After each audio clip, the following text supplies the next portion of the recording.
Welcome to Living Vividly, the podcast where health, wellness, and curiosity collide. I'm Jackie, the founder of Vivid Health and Wellness, your guide on this journey to living your happiest and healthiest life. My co-host Daphne, the unconventional dietitian, is always ready to shake things up and bring a fresh perspective to your wellness journey. And we can't forget Dustin, our producer, who keeps everything running smoothly behind the scenes. Together, we'll chat with health and wellness experts along with everyday people who have inspiring stories and practical insights to share. If you're ready to nourish your body, move better, and discover simple ways to thrive, you're in the right place. And hey, if you enjoyed today's conversation, don't forget to leave us a comment sharing your thoughts, and subscribe so you never miss an episode. We're joined today by Brett Guidry with Southpaw Martial Arts. I'm really excited to learn about this. Left-handed martial arts. Yes. Tell us a little bit about yourself. How did you get into this? Okay, so interesting story. So I grew up in Homa, and in 2010, I moved here, and I really only had one friend that I knew that lived here. And he kind of forced me to go to a karate class, and I was a bit skeptical. I was out of shape. I smoked cigarettes. I was just I hadn't worked out since high school. And so he forced me to go to a karate class, and I was hooked day one. Only because my instructor told me the only difference between your first day and the black belts is time. So if you can give me your time, your patience, and effort, then you'll get to this point. And I was like, okay, well, I got a lot of time. I can give you effort, and patience is one of my superpowers, I think. So I stuck it out, and I didn't miss class for like 3 years. Wow. And I practiced at home every day. I was like, this is something like tangible that I can like wrap my arms around, because it was like growing up, I did soccer, baseball, basketball. I was in music, and I just never put my whole heart into everything. I didn't really practice like I should. And if I had the drive I had today that I had back then, I would definitely be a musician. I loved music so much. And what instrument did you play? So I started playing trumpet. Okay. And I mean, you can imagine like the 4th and 5th grade concerts. Oh yeah. Like it just sounds terrible. Yeah. That's My nephew plays the exactly what trumpet. it sounded like. And then when I got to high school, I switched to baritone. It's like a big trumpet. And because my brother played that instrument, so that was the best way to explain it. That's why I was laughing. It's like a big trumpet. It's a big trumpet. A small tuba, if you can imagine. It's like the in between. Okay. And then is it because you got bigger and you wanted, or were you good at trumpet? They just needed more baritone. That's what. Yeah. It's like, this is yours now. Yeah, like your brother plays it, y'all can practice together. I was like, cool, but it didn't happen for me. But now that I think back on my whole life and all these little things that happened, it led me to this point. And I'm grateful for it. Even all the missteps that led me down this path. So that's what life is. Yeah. Yep. So day one, you were interested in karate. Yeah. I immediately quit smoking. I started working out every day. Are you talking day one of going to karate? Day one of going to karate. They had a class full of black belts and really strong people, and we had to do 100 push-ups and 100 sit-ups, and I was out of breath. I was sweating, and I was like, oh, I need to change my life immediately if I want to do this. It sounds like it came right at the right time for you. Absolutely. Yeah. Absolutely. Well, how old were you when the first class? That was 2010, so that was 25 years old. Okay. So not like a child. So I took karate when I think I started when I was 8. Right. So that's a different mindset. I loved it, but I feel like if I did it now, looking back on it, kind of the same idea. I'm I would probably love it now. And I think about stuff like that. How I wish I would have found karate when I was younger, and then I could have did it my whole life. But what if I wouldn't have enjoyed it back then? Right. Yeah, Maybe I found that at the right time. You don't have the wisdom that you do as an adult, Right. and I think that's Or most of the things. The understanding of how healthy it is too. Right. Yeah. For both mentally and physically. Yeah. It was something I found that I didn't even know I needed. Yeah. It's a really beautiful thing when that happens in life, That is beautiful. I love it. So tell us about martial arts in general. So that's a pretty broad variety of different movements. Right. So what does martial arts mean? Martial arts was pretty much all of Asia, China, Japan, Philippines. It's just a big melting pot of learning how the body moves. It was born out of like war and battle and stuff like that. And then like, especially in Japan, when like the samurai were disarmed, a lot of people had to learn how to fight with their hands, and then they had to fight in secret. So a lot of the classes were just like in someone's living room, you know, and we tried to keep that same mentality when in our karate class. You know, just keep the classes free, and it's a class full of people who want to be there instead of people who pay to be there. But now it's a business for me. Yeah, free classes. Yeah. That's like it's really hard though. Yeah, like, how do a you... lot of people quit. Yeah. And I mean, it's one of those things like you face adversity in life, and either you quit or you rise above it. And I chose to rise above it. And I every day I go through adversity, and I think back to that very first class. You know, I got to rise above this. I got to adapt. You know, I got to find a way. You know, through you're this. capable of getting to the next Absolutely step. Yeah. So martial arts consists of karate. What other type of movements do you? What do you offer in your studio? Do you call it a studio? Dojo. Sure. Dojo. Tell me what you call it. A gym. Gym. Okay. I call it a gym. Large room. Right. It's a big gym. Specifically, I teach Tai Chi every Monday, Wednesday, and Friday morning. And then I teach kickboxing in the afternoons on Thursday and Friday. But I teamed up with The Shed and Coach Elliott over there. He's a professional fighter, MMA fighter. So they teach wrestling, jiu-jitsu, MMA. And then we have a Pilates coach over there too. Do you still do karate?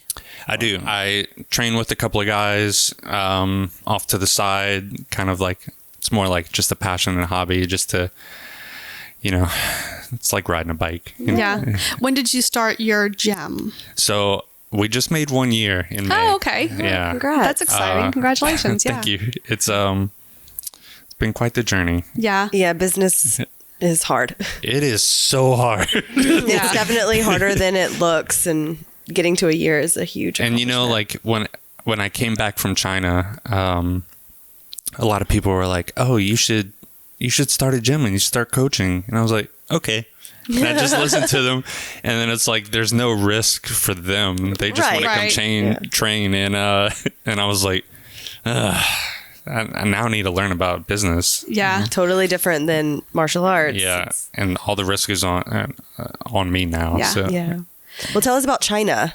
Yeah. What brought you to China? Just exploring like different, better ways to be more efficient in my training, and not necessarily the technique, just like I'm getting older, it's harder to recover. How do I prevent these shoulder injuries after training? I'm like constantly sore.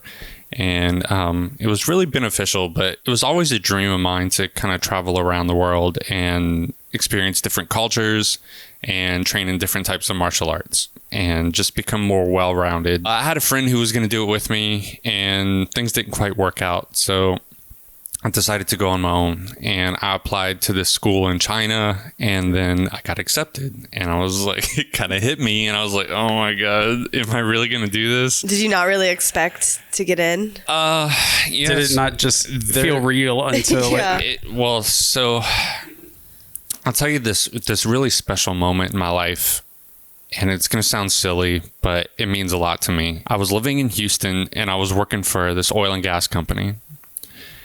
Really good job, getting paid a ton of money, but I just had no life. I was working like 90 hours a week, but it was a really good company to work for. And if you've ever been to Houston, you know it's way too big. And I was living on the north side of Houston. One of my friends in karate lived on the south side, so it took like 2 hours to get there. Oh my God. And so that was like my moment to like listen to a whole podcast episode or like something like that. I went to train with them, and I was driving back home. I was listening to the radio, and they had this guy speaking, and I think if I remember correctly, he was like a radio broadcaster for like the Houston Astros or something like that. And they were talking to him about how he got into that, and he said that he went to school to be a lawyer, and one day he was just like, I don't want to do this. I want to do what I love, and I love baseball. And so he got into that business, and he was like, I make way less money now, but I'm so much happier. And that kind of hit me, and I got really emotional about it. And I had to pull over on the interstate, and I just started crying. And I knew at that moment that I need to make a change in my life and do what I really love to do.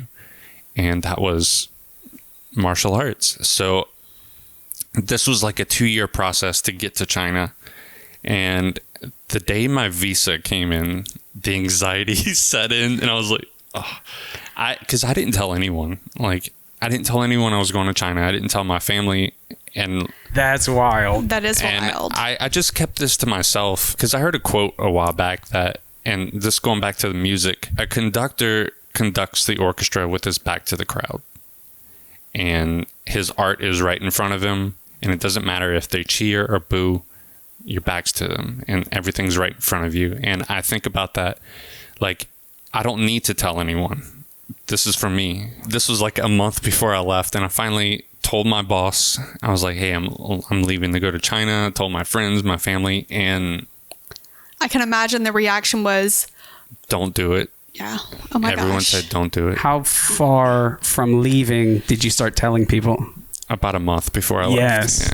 Yeah. That's when I feel like it's almost like no, I have to go now. Like, right. I mean, I had already made the decision. Yeah. Pretty much everyone said this was a bad decision. You have a good job. You know, you make a ton of money. You could start a family. And I just kind of tuned it out and I left. And as soon as I stepped foot on campus in China, I was at peace, and I knew I made the right decision. That's beautiful. Yeah. Yeah. No, not everyone is going to understand our decisions. It's very individual. Only you can know what your soul's purpose is. And right. Our families, they mean well, but they want us to be safe. Accessible. Yes. They want to know that, you know, you got a good job and you have a little family, right. and that can come, but China doesn't. It's not always going to be there. China's always going to be there, but this opportunity would not always be there. You know, we always like our bodies just go into survival mode, and we want to be in our comfort zone. And when we step out of that comfort zone, our body gets stressed. But if you like learn how to adapt and overcome that, you become a better person for it. And you know, my family kind of wanted that comfort zone from me. Well, I feel like that's what life is right. Overcoming the stressors, whether it's the day-to-day stressors or major life stressors. I mean, we're constantly adapting and overcoming stressors. I'm assuming you don't speak, or you didn't at the time, speak Chinese. So you're Correct. going into a foreign land, knowing no one, not even speaking the language.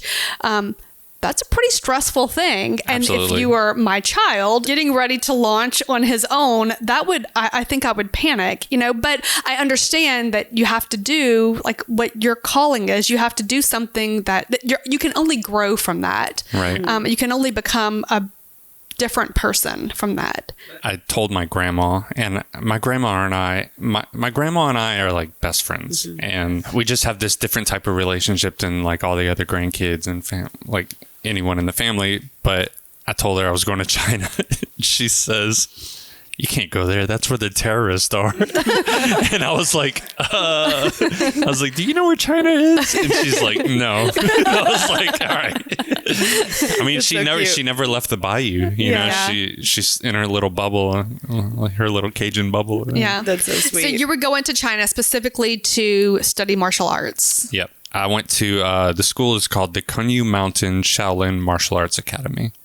And it's a compound. You have a cafeteria, 2 training halls, dormitories, offices, and a little farm out in back with chickens and stuff like that. How long were you there? Just under 2 years. I honestly, if COVID wouldn't have happened, I wouldn't be sitting here with you guys. I'd still be in China. Really? My plan was to just live there. I loved it so much, and I loved being surrounded by the people over there. Everyone was so nice. Like, the little village we were in, nicest people I've ever met in my life. Like nicer than South Louisiana people, because we're pretty cool and groovy, you know, like we're pretty nice. They're right up there. different kind of nice. Different kind of nice. The thing was, like, one of the best things was if you even attempted to assimilate to their culture, they loved you so much. And it's the same thing down here. Yeah. You know? Oh, that is so true. Yeah. And like I can say like ni hao, but I don't say it quite correctly, and they were like, oh, "You're speaking Mandarin! Wow!" And I've like, seen videos that's the of only thing I that. know. I've seen so many videos of like just American people speaking Chinese, and they just go nuts. They're like so excited. Yeah, It's beautiful. and the food over there was amazing. Everything was just like fresh from the farmers in town, and so it was all organic and no preservatives. So I bet you felt amazing. I felt amazing. And so for a while, I would eat this heavy breakfast. It was like some fruits and some rice and custard type stuff. And it wasn't good, but like when I first started, I was losing a bunch of weight because we were training like 10 hours a day. And I was like, I need to eat something. But after like I kind of like settled down, I fasted all day and trained on an empty stomach, and then ate a big dinner, and I still do that. Really? Yeah. I mean, it's Every day? probably like 80% of the time I'm doing that. Oh. I mean, we live in South Louisiana. if Festival International just Right. happened, I ate my weight in food like every day over there. But like fasting was like part of their culture over there too. You know, like I had a friend who like fasted just tea and water for like 7 days. Wow. And just meditated all day, and he said he felt amazing. Well, I guess if you're not expelling too much energy, like if it's mainly meditation, Right. and you don't need too much, and it's kind of I cleansing. guess. I mean, I don't. So I think We at have some a- point your body just kind of adapts. It down regulates your metabolism. So especially if you're not exerting energy, your body just adapts to it. That's not Right. something I would recommend often. But when you were in China, you were kind of in your own little bubble over there, it sounds Correct. like. Yep. Did you travel outside and kind of explore the country at all? I did. So when we did like martial arts competitions, we went to Inner Mongolia. I got to see like the Gobi Desert and stuff like that. I went to Beijing. I spent my first 2 weeks in China in Beijing. And I was with a friend of mine. She had never been. So she was a flight attendant, and so we got to go to China together and kind of explore. But then I got food poisoning, and so I was not feeling well for a few days. But I got to see Shanghai, and then I went to like southwest China, and this was right after COVID restrictions had lifted. And that's not a place that tourists go. So I stuck out like a sore thumb, especially with all the tattoos and stuff. Yeah. And a lot of people think like Asian people are kind of short. Well, in northern China, it's a different story. But in southern China, they are. And I was towering over people. And I'm only 5'10". And so everybody was like, at the airport was like looking up at me and like, oh my God, what's all over his arms? So they're not used to having like tourists over there. And Did anybody want to take pictures with you? I've heard of that happening. yeah, actually, in the city near our school, every time I went out, I felt like a celebrity. Everybody wanted to take pictures of me. I'm like, I'm just a normal guy. But tattoos are kind of frowned upon over there. And So it was only rebels that wanted to take picters with you. They're like, look at this guy, he's got tattoos. I'm going to be a rebel and go take You're pictures. right. And you're just there so sweet, like, yeah, you can take, come on. yeah. That's how it was. Were And they friendly to you in the not touristy area, or was it kind of scared? so I You don't have to talk about it if you don't want to. no, I Having flashbacks. did get detained by police officers. Whoa. Okay. I What'd you do? nothing. I was. This was like you looked unusual. That's the what height you of did. COVID, and so I went to a national park and to see the largest waterfall in Asia, and I was like, "This is gonna be beautiful." And as soon as I get off the bus, they took me into a room, took my phone and my passport, and questioned me, "How did I get into the country?" And I was like, "Look at my visa. I've been here for 2 years." Right. And they said they called the school, and the school never heard of me. And I was like, What? I was like, "Oh my God, what's happening?" They didn't call the I was school. like, I was just elected to become a disciple of my master. You're lying. Yeah. Yeah, they clearly were. and they know me. I'm like one of the main students over there. And, Just ask him about the white guy. Like, come on. right. And so they had someone else come in that kind of spoke their English was a bit better, and they handed me my passport. And like everywhere I went for the next like few days, there was always like someone watching me. Oh wow! So it was kind of ruined my trip, but kind of a cool story. Yeah, absolutely. But at least that wasn't where you were stationed, Right. so to Right. speak. So you got to get out. But it was like they had this app that it was like a health app, and you could, everywhere you went, you could scan it to show that I come from a safe area, I don't have COVID and stuff like that. Oh. And so I scanned it all the way to like Southwest China, and so they knew like, where you were. They knew exactly where I was. So I didn't understand it, and I think it's just because people don't go. It was like an autonomous region of China. So Yeah. Interesting. yeah. It's a story you'll remember for the rest of your life. That's great. Unfortunately. So what brought you back to the United States? You were there for 2 years, and it was Yeah. during COVID. It was during times. COVID. So our school, unfortunately, it's an international school, so they rely on international students, and they had to close down. So I was forced to go home. They're open again. Okay, so good. it's all good. That made me real sad. Like, So like when I got to school, they had 120 students maybe, and when I left, I was one of the last like 6 students there. wow. When I came home, I went back into the oil and gas industry because all my money was kind of tied up in tuition and stuff over there. And Culture shock both ways. yeah, kind of like, so traveling home took me like 45 hours. Oh wow! I went to like 6 different cities trying to get home, and So you didn't make it like an extra vacation to get home. You were just trying. I was just trying to get home. Yeah. And with COVID, I didn't know what to expect. Yeah.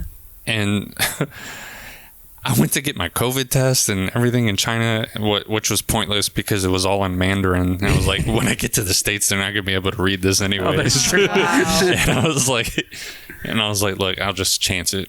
So I get to San Francisco, and they looked at it and just let me go. And I was like, Whoa.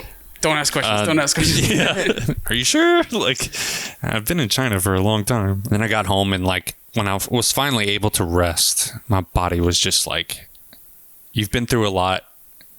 Here's all your injuries.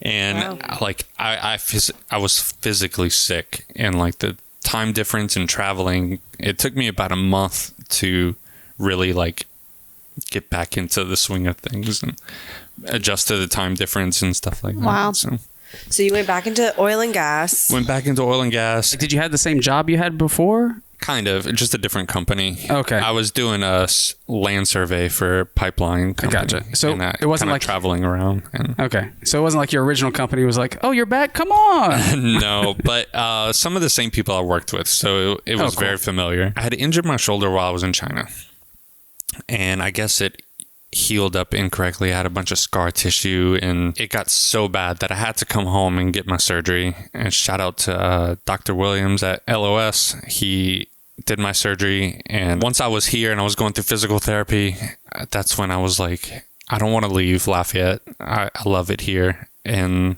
this community has done so much for me. I think it's time for me to give back to this community. Awesome. And after I was good to go, then I started this process of opening my gym, and I went into to see a business advisor, and I was like, look, I'm trying to do this. The coaching, fine. I don't know how to start a business. I need you to help me out with that. And she did. And here we are. That's awesome. I'm on a awesome. podcast. Yeah. Yeah. So my son started taking karate, and Yes. Dustin loves when I bring up my son. I have 1 kid, so I talk about him all the time. And he's my best friend, and I've never met him. But during COVID time, so it was 2021, I think is when Cobra Kai came out. I don't exactly know when it came Right. out, but we had a lot of time. And so he started watching Cobra Kai. And so my husband and I are both like, oh yeah, Karate Kid. And my son was hooked. He's like, I want to take karate. And so I'm like, all right, you're literally doing nothing else. So let's go for karate. And he started it and he loved it. And he did it for probably 3 years. And then he kind of just, I think, lost its flair, or I'm not exactly sure what happened, but he decided to kind of hang up his belt. But he really enjoyed it. And it was such a good, at the time, it was such a good thing for him because it is so mind and body connected. Right. So talk to us a little bit about, you said that you wanted to do it to improve your physical body, but talk about the mental side of karate or just martial arts in general. Yeah, so speaking a little bit about that, like everywhere you go, we're pretty much going to be teaching the same things. There's only so much you can do with your body. Mm-hmm. So all the punches and kicks are going to be the same. It's more about like who do you want to train with, and finding the right instructor is really important. Mm-hmm. So was I wrong in hating when people said they took Taekwondo instead of karate? And I was like, that's not real. I mean, I was a kid. No, like every martial arts has its place, and you can take something from every type of martial arts. And Taekwondo is in the trash. They are like super athletic, super flexible. Their kicks are amazing. And I mean, there's good and bad to like every type of martial arts, you know? And that's why like MMA is so good, because you take the best things out of every type of martial arts. But yeah, the mental side of it, I'll give you a perfect example. I have a student, she dealt with a lot of anxiety and social anxiety, and she met me at one of the local MMA events. She was so nervous to come to the gym. And I was like, look, I just started. You're one of my only students right now, so this will be a perfect opportunity for you. So she came in, and she was so like worried about just like being perfect in class. Doing it I was right. like, this is practice. I was like, everything we do, like I'm going to show you how to do this, but it's up to you to like experience it and feel it. And I could tell like she was so in her head, and I had to stop her, and I said, close your eyes, take a deep breath. I was like, there's this little bubble around you. You're in your bubble, and no one else is controlling your body. It's just you. Anything outside of this bubble doesn't even matter right now. The walls will disappear. The sound of the birds, the traffic, all of that will disappear when you just focus on one little thing. And I actually have this tattoo right here. This is Japanese. It says Mushin, and it translates into no mind. It doesn't mean like be mindless. It just means that focus on what's right in front of you. And that's a very hard thing for people to do. And what we do in Tai Chi is not only are you moving your body, but you're moving it according to your breath, and then your eyes focused on your hand as you're moving. And you start to forget that everything exists like outside of your little bubble. Doesn't really matter. And only thing that matters is breathing and this. And it's like very calming. And you know, I always say like you'll never regret a workout. Yeah. So just get there. Just go to the gym. Is Tai Chi considered a workout or more of a meditation? It's a workout. Like we had a class yesterday morning, and we were sweating. Going from a very soft, slow style to something very external where you're releasing all your energy into these punches and stuff like that. You could hide bad technique in some of these styles, because in a striking style, for example, anybody has a puncher's chance. You can get lucky and knock someone out with bad technique. But what happens is when you slow things down, there's no room for error. Right. And you really like have to focus on the transfer of power in between like your legs, moving your hips, because what they teach you is the kinetic chain from the ground up. And we punch from our hips. We don't punch with our arms. And so all of this is strong, and then all of this is like nice and relaxed. And so you're not using power, you're using like explosive power because you're relaxed. And that's where Tai Chi comes in, because you learn how to move with your breath. So I know the karate side just because my teenage son is doing it. I'm sure there's a whole variety of things that I don't know about it. But in my mind, Tai Chi, it's a much slower movement. So I think that it would be for someone who, maybe like for an older population or someone who's not accustomed to moving their body in a lot of different ways. What would be the perfect like student or variety of different students for Tai Chi versus karate? There's a quote I like. A lot of people wait for the perfect conditions to start, but starting is the perfect condition. Tai Chi is for everyone. So I'm trying to figure out if I should send my mom to Tai Chi. That's why the question. Okay, so I'm Sounds like 75 yes. years old. 74. So my stepdad, 72 years old, 71 years old, never worked out before, had 2 knee replacements, hip replacements, struggled with mobility, and he stepped into my class, and a month later, he was doing so much better. He was able to do, hanging on to like the TRX bands, he was able to like do a squat. Wow. And I was like, this is amazing. And then we had another student who couldn't even bend over to tie his shoes. He had to get his wife to tie his shoes for him. About a month later, he walked in the class, he sat down, and he was like, look at this.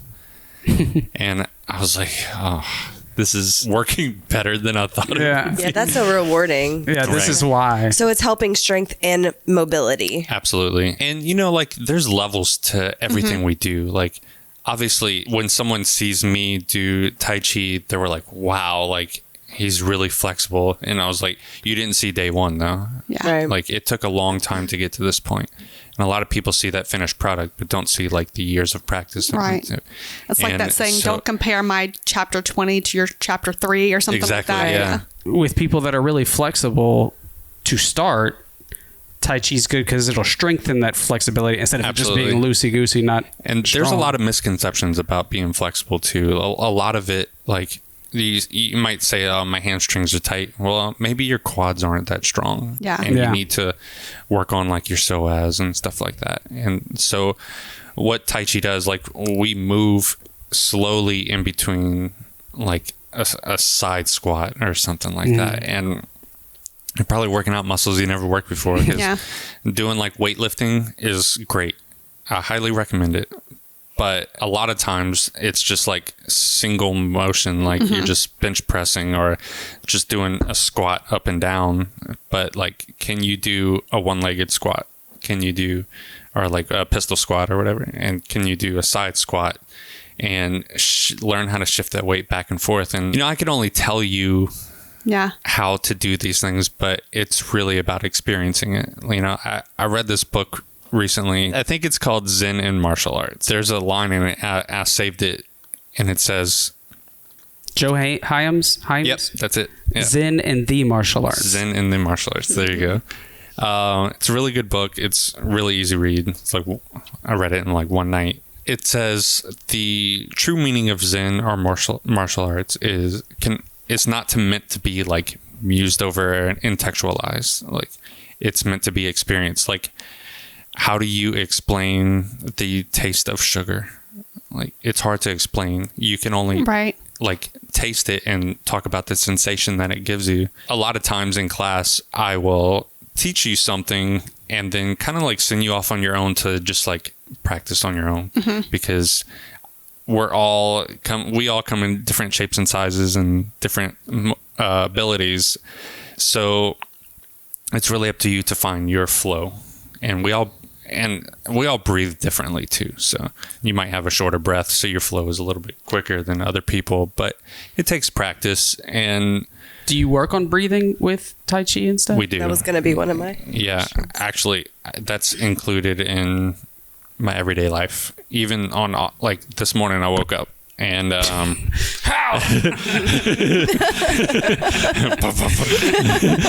this morning I woke up and it's my routine now that I wake up and I do a bunch of deep breathing. And what we do is we contract our chest and breathe into our lower belly, and we breathe down instead of out. And from the moment we're born to the moment we die, like, we breathe subconsciously, and it's a bunch of short breaths throughout the day. And so we breathe into our upper part of our lungs. So when we pull our diaphragm down and breathe into our bellies. Obviously, we can't breathe into our bellies, but it's something to think about. Like we expand our bellies and contract here. So we start deep breathing into our lower lungs, and you get more oxygen into your blood to help you heal. Mm-hmm. And that's what Qigong is. You had asked about that. Qigong is the cultivation and manipulation of your own energy, and energy is just your breath. So that's what they think about in China is the breath of life. So Qigong. That's just deep breathing. Deep breathing. It's just meditation. Oh, yeah. So centered around the energy of breathing.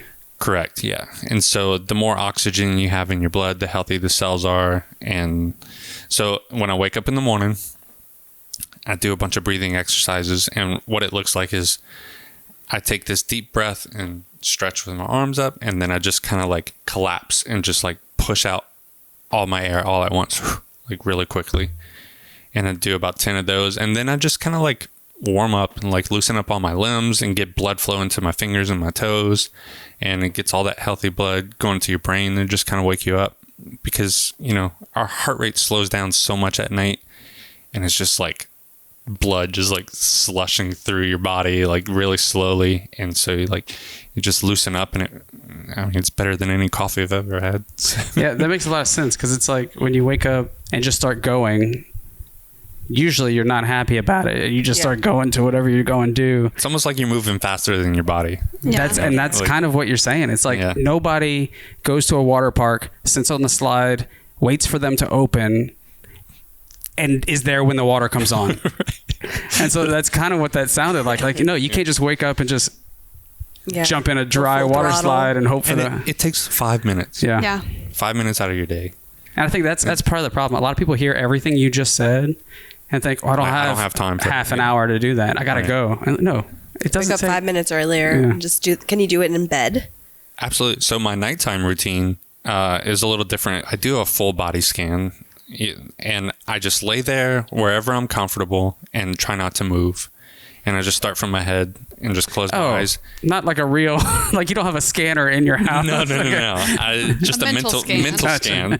And so I tried to feel every part of my body. Like, how do my eyebrows feel? How do my ears feel? And no matter if they are relaxed, I try to relax them more. So I do meditation every morning, and it's like a 10-minute meditation. It's guided meditation.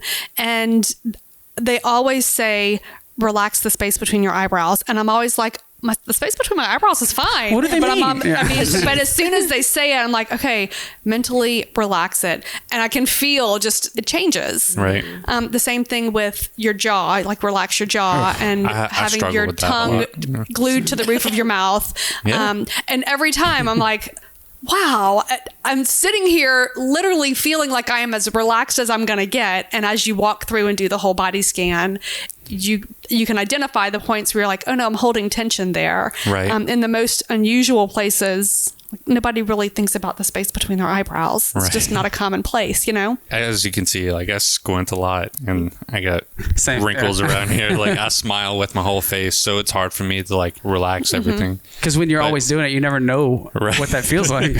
So like when I do this body scan, by the time I get to my waist, I'm out. Yeah. Like I'm asleep. Your poor little toes never get to relax. They're just at the bottom. Like start from the bottom. Alternate. You talked about relaxing your jaw and keep the tongue to the roof of your mouth. Our Qigong process. So we do like 3 deep breaths, and then we get into a position where you have these energy points in your palms right here, and it pretty much runs down to your fingers. They're called Laogong points. You have positive and negative. So as you breathe in, you separate your hands, and you breathe out, you bring them back together. And it's like trying to pull 2 magnets apart, push them back together. But it takes a lot of practice to feel this. And relax your knees. Don't lock out your knees so you don't like pass out. Relax your shoulders and breathe deep into your nose, because we have all these filters that run all over your face right here, and it feels really good to breathe through your nose. And I say, relax your jaw, close your lips, and put the tongue to the roof of your mouth, because it kind of opens up your airways. And I actually heard from a speech therapist that they do the same thing with like kids who struggle with that. And it really changes the structure of your jaw when you learn how to breathe through your nose. Yeah. A lot of people, like, when they sleep, their tongue hangs out. Our skulls are shaped differently than they were like 100 years ago because we're all mouth breathing now. I am right now, but typically I'm pretty mindful of it. But my daughter has a tongue tie that we never got fixed. And so we've been doing speech therapy too.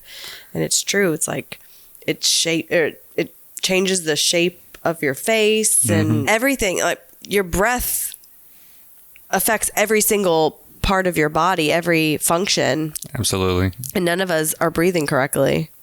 And I struggle with it because I got punched in the nose in China and I broke my nose. So I struggle to breathe out the right side of my nose. Was that when you were detained? No, this was in sparring class. One of my friends punched me. So this was when I was a student. Okay. So I was still learning. And it's always important to stay a student, even as a coach. You know, a lot of times I struggle because I spend so much time coaching that I don't get my own workout in.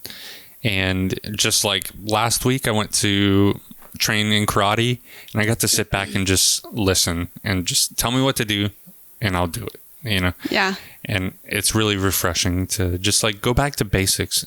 Actually, one of the great things about karate, you know, a lot of people have their own opinions about different types of martial arts, but the beautiful thing about karate is the simplicity and the precision of each technique. You will sit there and throw 10,000 punches per class and they have to be perfect. If you could throw a perfect punch, like, and you have complete control over your body, right? Instead of like swinging wildly with your punches and stuff. If you can just like focus and there's this Japanese term called kime. There's like this one little point where all the power is delivered and there's no other point.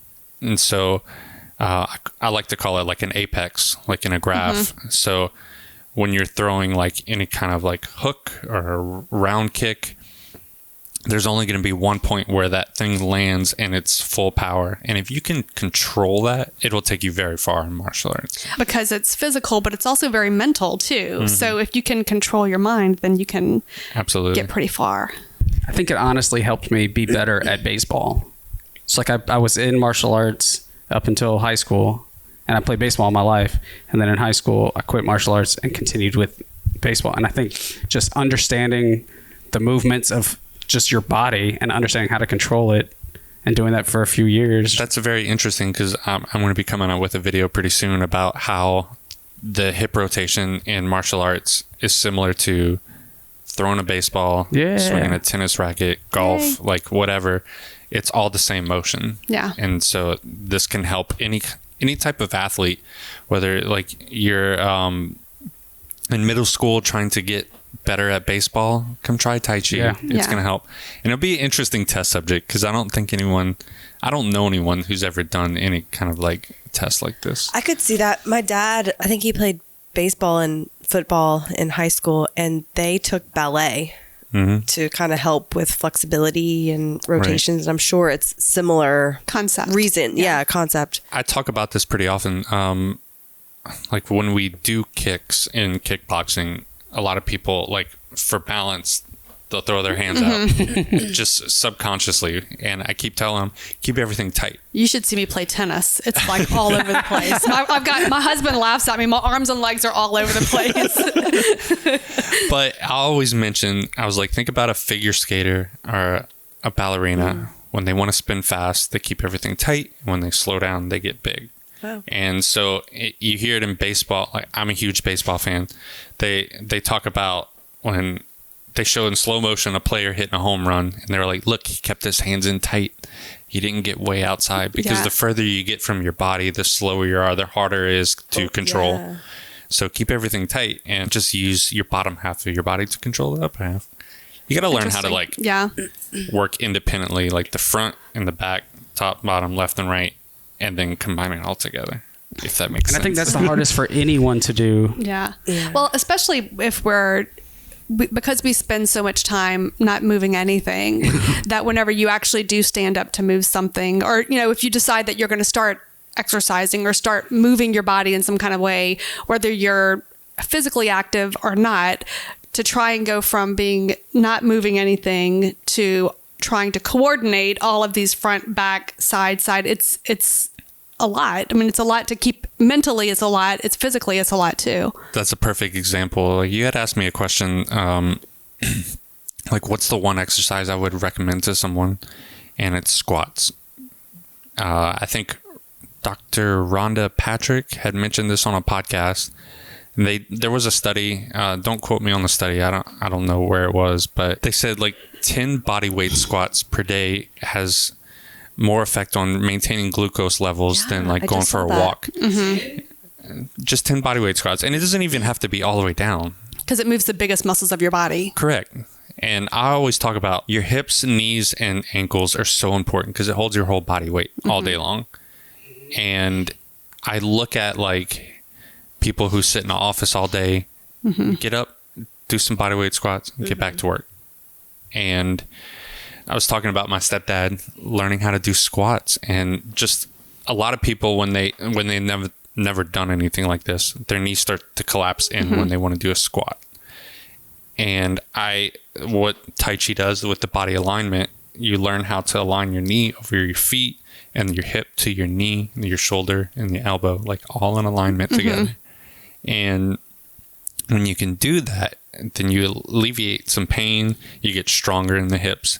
And like I said, getting stronger sometimes coincides with flexibility. Right. So, how often do you do Tai Chi?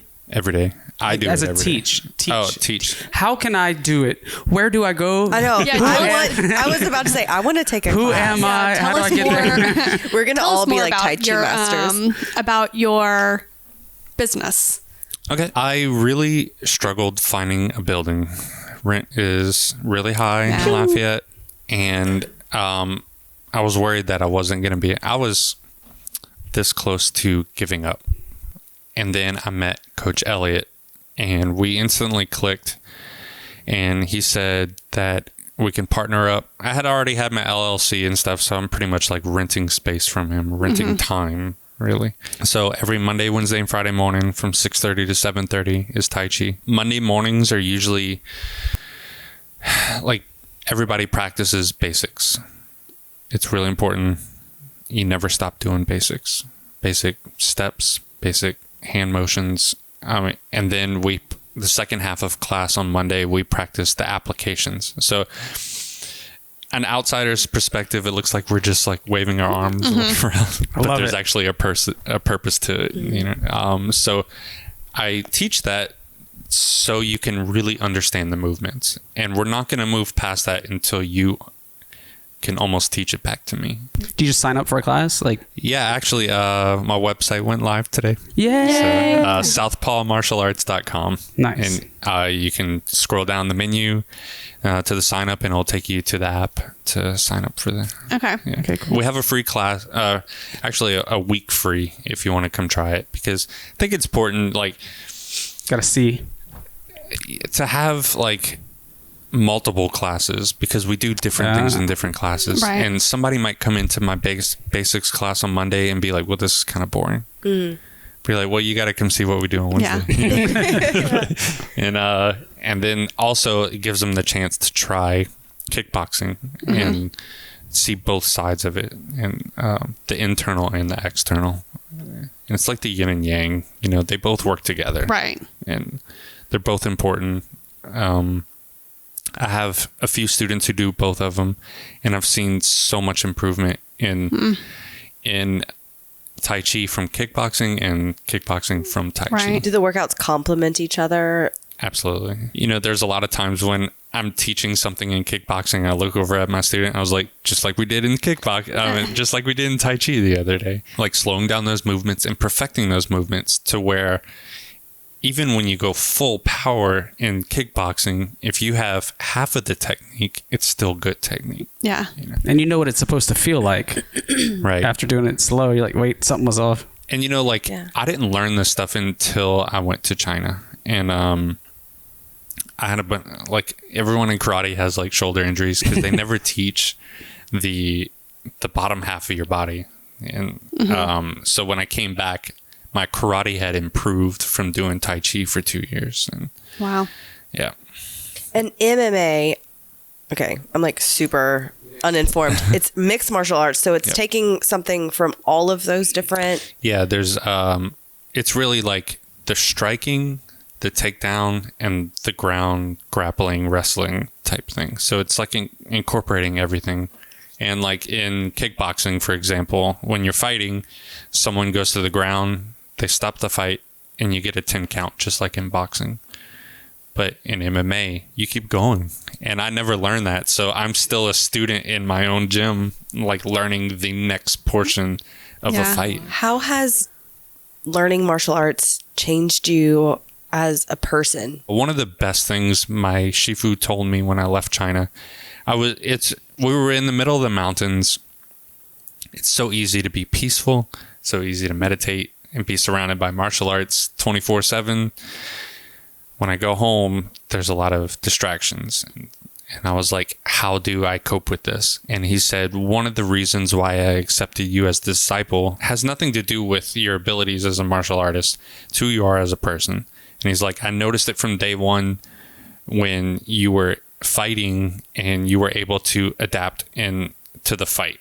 That's cool. I got kicked in the leg and I knew like I had to switch my stance or something, like something very simple like that. And he said, I have no doubt that you'll be successful because anything that comes your way, you're going to rise above it. And that gave me so much confidence to come home and share what I want, you know? I also love the way you said out there, it was peaceful. You were able to meditate and be surrounded by martial arts. Nobody thinks of all that being together. Right. You know? But it was all there. Right. Because that's part of it. Going back to like what I want to give to my community, like I heard a quote, and this was actually in church. I heard this was, the fruit of the tree is not for the tree. It's for the people passing by. And so your gifts are not for you. It's for you to share with your community. Right. And that's why I'm here. I get to reach a lot more people on a podcast than one-on-one. So Yeah. This is awesome. I can't wait to do it. Yeah. What kind of things do you have coming up? Recently in April, I spoke to Monkus Park and we were able to teach a class, part of their Fit for All series. And like outside in the park? Yeah, near the amphitheater.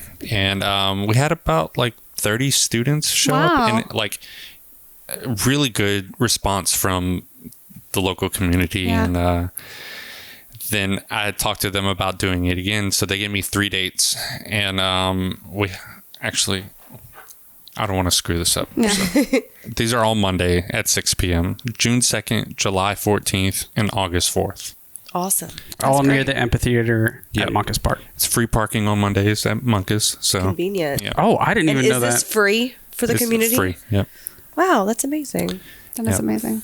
We had a lot of fun last time. I learned a lot from it, and I think this class will be even better, and hopefully it keeps growing and get better and better at it. That's great. It was my biggest class I've ever had, so I was a bit emotional. I was like, this is everything I've ever wanted, to teach a lot of people. And that's great. It was a lot of fun, and I think everybody enjoyed it. Well, that's going to be crazy if it's like 300 people out there. All right, now anxiety is setting me. No, but I have some good students around me that kind of help out, and this time I'm going to take a step back and kind of let my students kind of like feel it a little bit more. And so do y'all walk around and like help people out? Like I will. Yeah, that's something that I think people are like, well, I don't know what they're doing. It's just you're just pointing at things and going slow. But having somebody walk around and like perfecting, helping you out. So last time I was like, just kind of follow my movements and stuff like that. So a lot of people were focused on me, but I want them to focus on themselves and turn everything internally. And that happened with my students a couple of times in Tai Chi where they had a hard time doing the form without me doing it with them. And I was like, you need to stop focusing on me and start focusing on that little bubble. Yeah. And I'm assuming most of your students are adults. You don't teach a lot of kids. I want to start teaching kids. I don't have kids of my own, but I feel like I could be a good mentor to younger kids, even though like I don't have any myself. So it's not like there's literally no age range that there's no age range. I mean, if you're 3 years old, maybe not. Yeah. But, Make sure you can Don't walk. go to the adults class. right. The adults would appreciate it. The That's the 3-year-old's thing, not like- there. I only have a limited time because I also have a full-time job. My time is pretty limited, and I want to accept younger people into my kickboxing class or even my Tai Chi class. Number one, it's hard for people to get up in the morning, Yeah. especially come work out. That's a special breed of people. But like we all walk into the gym just tired Yeah. and just trying to get moving. But after you warm up, you're like, okay, I'm here, I'm present. And then after your workout, you feel good. My issue with teaching kids is when we do like sparring, I don't want them sparring against an adult. Right. I want other kids there to spar with. So it's like I've had people interested in putting their kids in, but it's just like one kid. And I'm like, They have to be the same size. Right. It'll take time. Can you sign this waiver saying he can fight adults, please?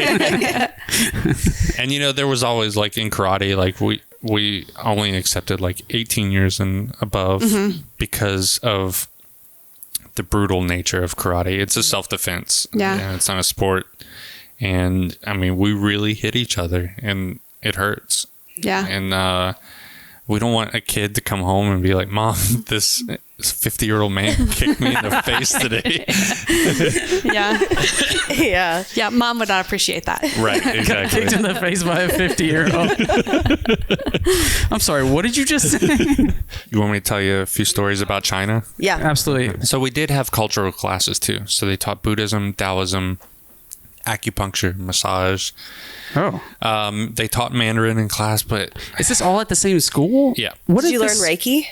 no. Okay. Is that Chinese? That's Japanese. That's He's in a whole China. different But you've learned country. Japanese stuff. I don't know. He has Japanese. So I don't know if you know this, but China and Japan do not like each other. Oh, okay. I wasn't aware. All right, so Wait, so is it at the same school? yeah, One is it anywhere near what like I would picture a college campus or like a what am I picturing? the buildings are older than our country. Okay. So you can imagine like So when you see them in movies, they're not There's just- lying. It's not an exaggeration. it was exactly like the Yeah. movies when we run up the mountain every Friday and Okay, that's up awesome. to the temple and stuff like that. But every Thursday was calligraphy class, and What? so I learned how to write in Mandarin with a brush, but But you didn't know here's the Mandarin. thing. I didn't know Mandarin, and it would probably have been like better to understand the language, but we would just write like Confucius sayings and stuff from a book, and he would teach us how to write it, and then we would practice. And the funny thing was, the first day in calligraphy, I'm left-handed. Oh, no. There are no left-handed people in China. Like, they force you to be right-handed. Yeah. And so he was teaching us, and I looked at it. I'm like, oh, this is going to be tough. And I was like, Shifu, like, I'm left-handed. Can I do this left-handed? He's like, if I see you doing it left-handed, I'm going to smack your hand. Yes. And so I was like, I guess I'm right-handed now. So How'd it come out? Beautiful. after I 2 love it. years, you can now write in calligraphy in Mandarin right-handed. Yes. So when I first started doing it, my calligraphy was crap. As one would imagine, I can't Right. do anything right-handed. Because you have to have a certain amount of ink on your brush, and you have to like press down, and it has to be smooth, and there's a certain direction to do everything in a certain order in all the kanji characters. But after studying Tai Chi for a while, and I knew that with all my movement comes the breath first. So I'm not moving unless I'm breathing. And that's when everything flowed and started to smooth out. And then I was like, I wonder if I could do this in calligraphy.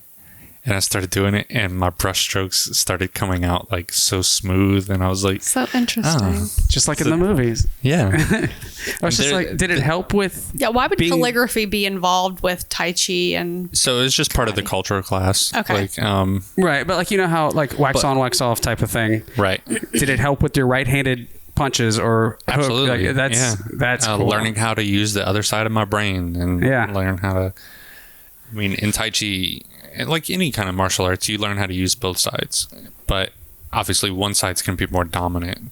But after doing calligraphy, like every day, like my right hand got a lot better than my left hand. That's really cool.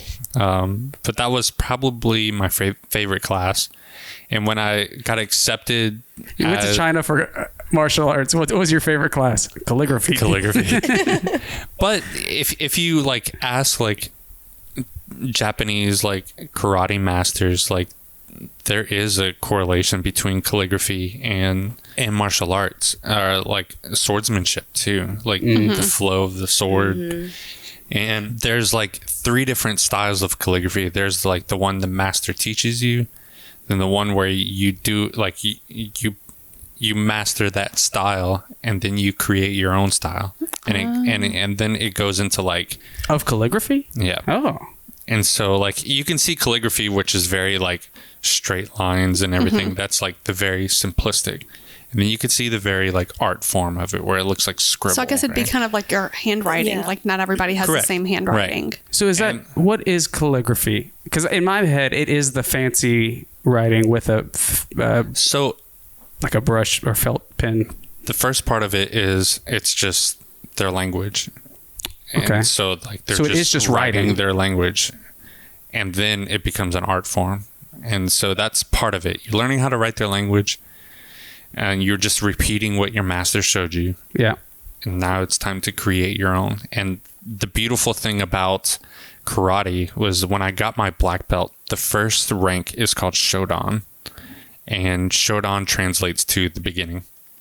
Oh, wow. And that's after 4 years of training. Now I'm at the beginning. And they taught me everything I needed to know. Very basic. Now it's time to create my own karate.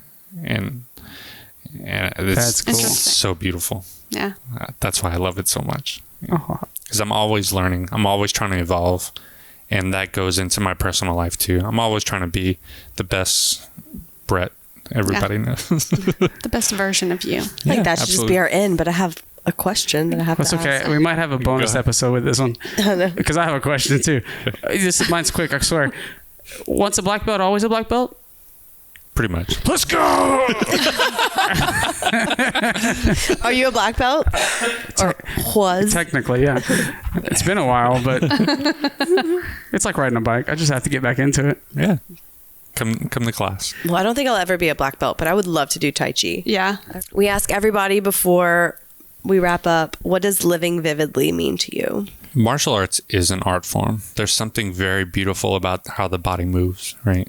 Whether it's ballet, figure skating, gymnastics, like every type of art you can think of that involves moving your body. This is just another vessel for that. And to do it in a very creative way through, this is going to sound brutal, but through punching and kicking people, like it sounds so brutal, but like these are just like those little wins. Like if all you know is one punch, perfect that one punch. Don't try to go past what you know. Like it's all about patience, and the more patience you have, the longer you'll be able to do this. I want to do this for the rest of my life. We had a karate master come train with us. He's 80 years old, still training like he's 20. And it's because he didn't stop moving. And that's all we're doing is learning how our body moves vividly. Nice. Thanks for listening to Living Vividly. If you enjoyed today's episode, please leave us a review and subscribe. We'd love to hear from you. For more resources and details from today's discussion, check out the show notes. Until next time, keep living vividly.